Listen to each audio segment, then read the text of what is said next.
একজনও জবান বন্ধ রাখবেন না, আমার সাথে তেলাওয়াত করেন আউযু বিল্লাহি মিনাশ শাইতানির রাজীম বিসমিল্লাহির রাহমানির রহিম ইন্নাল্লাহা ইয়া'মুরু বিল আদলি ওয়াল ইহসানি وإيتاء ذي القربى وينهى عن الفحشاء والمنكر والبغي يعظكم لعلكم تذكرون سورة الله أكبر আমার ভাইয়েরা, অত্যন্ত কমন একটি আয়াতে কারিমা আপনাদের সামনে তেলাওয়াত করেছি। বলতে পারেন হুজুর কমন বলতে কেমন সাধারণ, কেমন কমন?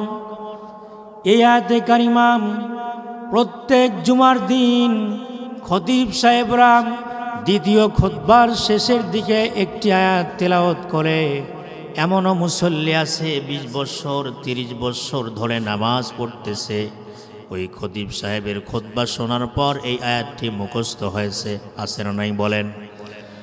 আমার ভাইয়েরা, কিন্তু এই আয়াতের অর্থ কি খতিব সাহেব ব্যাখ্যা করে না, মুসল্লিরা এর গুরুত্ব জানে না। আমার ভাইয়েরা, এমনও মুসল্লি আছে যখন এই আয়াতে কারিমা খতিব সাহেব তেলাওয়াত করে, দাঁড়ানোর জন্য প্রস্তুতি গ্রহণ করে, তার বিশ্বাস হলো এই আয়াতটি হলো দ্বিতীয় খুতবার শেষ আয়াত, এখন নামাজের জন্য দাঁড়াতে হবে, এমন একটি কমন আয়াত। মারহাবা কর। আমার বন্ধুরা, সূরাতুন নাহলের 90 নম্বর আয়াতে কারিমা, এই সূরার ভিতরে 128টি আয়াত রয়েছে। সূরাটি নাজিল হয়েছে মক্কায়। সূরাটির নাম হলো সূরাতুন নাহল। নাহল মানে হলো মৌমাছি। বলেন তো মৌমাছি এই প্রাণীটি বড় না ছোট? ছোট্ট একটি প্রাণীর নামে, মৌমাছির নামে আল্লাহ রব্বুল আমিন সূরা নাজিল করেছেন। তার মানে নিশ্চয় এর রহস্য, এর কারণ আছে না নাই? আল্লাহ রব্বুল আমিন বলছেন, শব্দের দিকে খেয়াল করেন। ইন্না মানে নিশ্চয়, আল্লাহ মানে আল্লাহ, নিশ্চয় আল্লাহ। কথা কি বুঝতেছেন? আবার খুব মনোযোগ দিয়ে শোনেন, শব্দগুলো ভেঙ্গে ভেঙ্গে আপনাদেরকে বলছি। কোরআন ছাড়া একটি কথাও বাইরে থেকে হবে না। আল্লাহ পাক বলছেন ইন্নাল্লাহা, নিশ্চয় আল্লাহ তাআলা, ইয়া'মুরু মানে আদেশ করেছেন। কি করেছেন বলেন? কি আদেশ করলেন? বিল আদল, ন্যায় বিচার করো, ওয়াল ইহসান, সদাচরণ করো, দয়া করো, ওয়া ইতাই যিল কুরবা, আর নিকট আত্মীয় স্বজনদের হকগুলো আদায় করো। কয়টা হলো? 3টা। কয়টা? আল্লাহ রাব্বুল আমিন আদেশ করেছেন 3টা। 1 নম্বর হলো ন্যায় বিচার করো, 2 নম্বর হলো সদাচরণ করো, দয়া করো, 3 নম্বর হলো নিকট আত্মীয় স্বজনদের হকগুলো আদায় করো। এটা হলো আদেশ। এটা কি? কয়টা? এরপর আল্লাহ রাব্বুল আমিন বলছেন ওয়ায়ানহা আনিল ফাহশাই ওয়াল মুনকারি ওয়াল বাগ।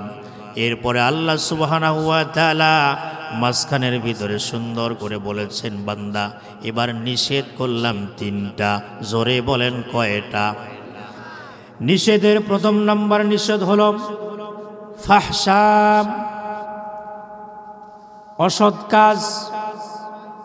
এরপরে হলো ওয়াল মুনকার, অসৎ কাজ। ফাহশা তার মানে যেই সমস্ত ফায়সা কথা আমরা বলি বাংলা ভাষায়, এই ফায়সা কথা বলা যাবে না। ওয়াল মুনকার, অসৎ কাজ করা যাবে না। ওয়াল বাগি, সন্ত্রাসী সীমালঙ্ঘনকারীদের মধ্যে অন্তর্ভুক্ত হয়েও না। আবার মুসলমান ভাইরা, এ নওগাঁবাসী, এবার প্রশ্নের জবাব দেন। আয়াতের মধ্যে আল্লাহ সুবহানাহু ওয়া তাআলা উপদেশ দিয়েছেন কয়টা? 6টা। মোট 6টি। মোট কয়টা? উপদেশ হলো 6টি, আদেশ হলো 3টি, আর নিষেধ হলো 3টি। কথা কি ঠিক আছে ভাই? আদেশ কয়টা বলেন? কথা বলেন।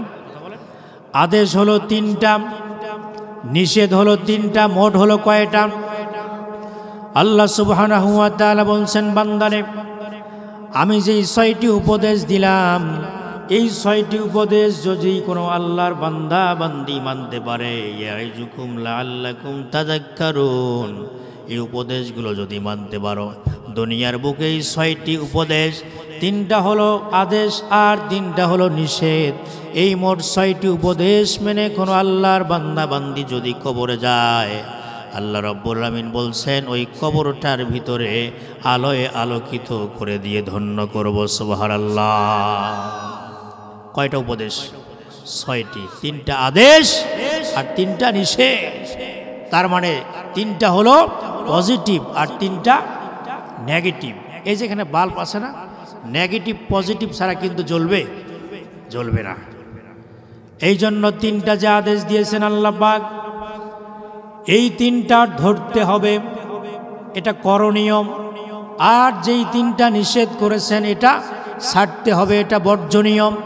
3টা ধরো আর 3টা ছাড়ো। আমার মুসলমান ভাইরা, এই 6টি উপদেশের কথা যদি নিয়ে আলোচনা করতে যাই, আজকে সারা রাত চলে যাবে, তারপরেও 6টি উপদেশ নিয়ে কথা বলা শেষ হবে না। এই জন্য সবগুলো বাদ দিয়ে শুধুমাত্র একটি উপদেশ নিয়ে আপনাদের সামনে কিছুক্ষণ আলোচনা করব। প্রথম নম্বরে আল্লাহ পাক বলেছেন আদল, ন্যায় বিচার করো। ন্যায় বিচার না থাকার কারণে আজকে সমাজের ভিতরে জুলুম অত্যাচারের লিমিট বেড়ে গেছে। কথা বলেন, কথা ঠিক কিনা? মুসলমান ভাইরা আমার, বোঝার জন্য আপনাদেরকে বলছি, এই ন্যায় বিচার না থাকার কারণে দেখবেন যখন গ্রামগঞ্জে মিটিং সালিশ দরবার হয়, এই মুহূর্তে ক্ষমতা নাই গরিব মানুষ, এই মানুষটা কিন্তু দোষ করে নাই, ওই মিটিং সালিশ দরবারের ভিতরে এই গরিব মানুষটা হয়ে যায় দোষী। যার ক্ষমতা আছে, যেই মানুষটার টাকা পয়সা সম্পদ আছে, এই মানুষটা হয়ে যায় নির্দোষ। ক্ষমতার জোরে, টাকার জোরে এমন মিটিং সালিশ দরবার দেখেছেন কিনা বলেন? গরিব মানুষ, এই জন্য তার কোনো বিচার নাই। শেষ পর্যন্ত মাতাব্বরেরা পকেট গরম করে বিচারের রায় দেওয়ার কথা ছিল গরিব মানুষের পক্ষে, কিন্তু আগের দিন, আগের রাত্রে পকেট গরম করে বিচারের রায়টা দিয়ে দেয় ওই গরিব মানুষটার বিপক্ষে। এমন মাতাব্বর দরবারের সালিশ দরবার করার মানুষ আছে না নাই বলেন? কিন্তু আমার ভাইয়েরা, এই জন্য ন্যায় বিচার, আদল, ইনসাফ করতে হবে। এই ন্যায় বিচার নিয়ে আজকে আপনাদের সামনে কিছুক্ষণ আলোচনা হবে। আমার ভাইরা, একটু বিবেকের দিকে নজর দেন, বিবেকের তালা আপনি খুলে দেন।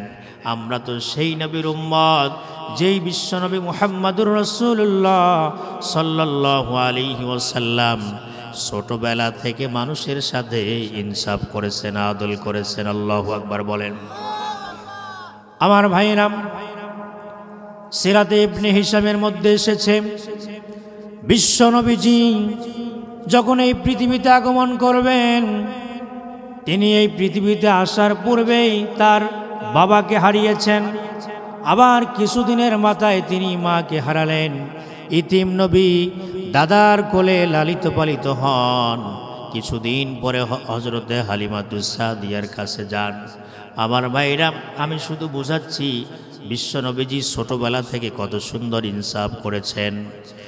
আমার ভাইরা, হালিমাতুস সাদিয়া তিনি যখন শিশু মুহাম্মদ সাল্লাল্লাহু আলাইহি ওয়াসাল্লামকে নিজের স্তনের দিকে তার মুখটা লাগানোর জন্য, দুধ পান করার জন্য বাম স্তনে ধরলেন, বিশ্বনবীজি সুন্দর করে দুধ পান করলেন এবং তৃপ্তি সহকারে, তৃপ্তির ঢেকুর দিনে তিনি দুধ পান করলেন একটি স্তন থেকে। বাম দিকের স্তনে দুধ পান করানোর পর হালিমাতুস সাদিয়া এবার শিশু মুহাম্মদ সাল্লাল্লাহু আলাইহি ওয়াসাল্লামকে ডান দিকের স্তনে মুখ লাগানোর জন্য বারবার চেষ্টা করেন, কিন্তু আমার ভাইরা, শিশু মুহাম্মদ সাল্লাল্লাহু আলাইহি ওয়াসাল্লাম তার চোখের ইশারায় বোঝাতে চান, মারে এই বাম দিকের স্তনের দুধ পান করে আমি তৃপ্তি সহকারে পান করেছি, আলহামদুলিল্লাহ। কিন্তু আমি ডান দিকের স্তন থেকে আমি দুধ পান করতে পারবো না, এটা আমার দুধ ভাই আব্দুল্লাহর হক, আমি নষ্ট করতে পারবো না।